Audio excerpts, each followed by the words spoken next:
long series of connecting flights to Toronto, and then a Greyhound bus to the hospice in Milton, a small town he had moved to only recently. She stayed with him for the week until the end, and there had been time to talk, but not nearly enough. What was there to say? She asked me in a rough voice over the phone, the line hanging afterwards with a quiet impossible for me to fill. This call out of nowhere. Please visit, I said to her, doubt creeping into my voice even as I repeated myself. Come home to the park.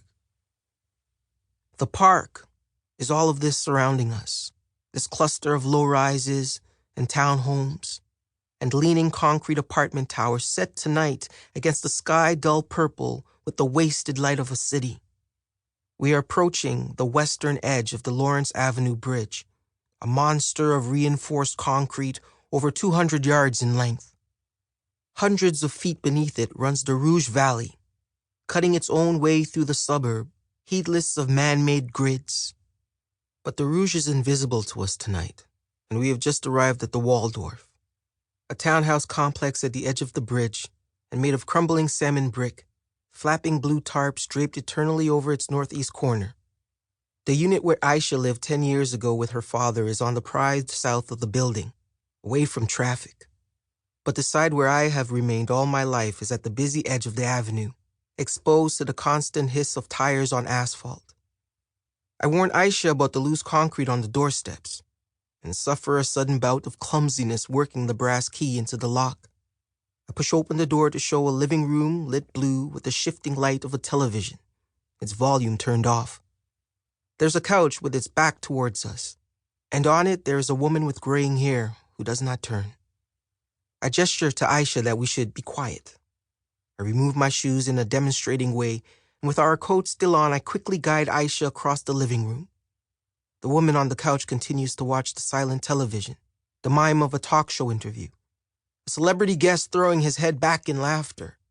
I lead Aisha down a short hallway to the second bedroom, a small lamp casting a circle of light upon a desk, a bunk bed with a mattress and sheets on the lower bed only. The upper bunk long ago stripped bare, even the mattress removed, leaving skeletal slats of wood. I close the door behind us, and in the sudden smallness of the room begin explaining. We won't be sleeping together on the bed, of course. I'll be using the living room couch, which is quite comfortable, honestly. I point out the towel and extra blankets set out very obviously on the sheets of the lower bunk. I stop when I notice that Aisha is staring and that she hasn't let her backpack touch the floor. Your mother doesn't speak anymore? She asks. She speaks. She's just quiet sometimes, especially at night. I'm sorry, she says to me, shaking her head. I shouldn't have come. This is an intrusion. Bullets of slush smattering upon the bedroom window. Another truck that has passed too close to the curb outside. But in the wake of sudden noise, a feeling creeps upon me, one of shame, maybe, for imagining that I could try to end our conversation tonight like this, with talk of sleeping arrangements and towels, with acknowledgement of Aisha's father, yet no acknowledgement of that other law shadowing this room and measured in the 10 years of silence between us. I still think of Francis, she says. Francis was my older brother. His was a name a toughened kid might boast of knowing, or a name a parent might pronounce in mourning. But before all of this, he was the shoulder pressed against me bare and warm, that body always just the skin away. Our mother had come from Trinidad, in what parents of her generation called the West Indies.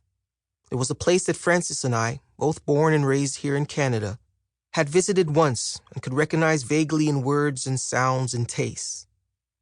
It was a place that accounted for the presence in our house of certain drinks, like Morby and Sorrel, and also the inexplicably named Pierre, which Francis had once fooled me into believing was bathroom cleanser. Somehow, we felt that the West Indies made sense of other equally strange objects in our home, like the snow globe of Niagara Falls, or the lurking thread of Anne Murray's Snowbird 45. It was a place populated by relatives we had met only briefly, who existed now in old black and white photographs, ghostly images that were supposed to explain our eyes and way of smiling, our hair,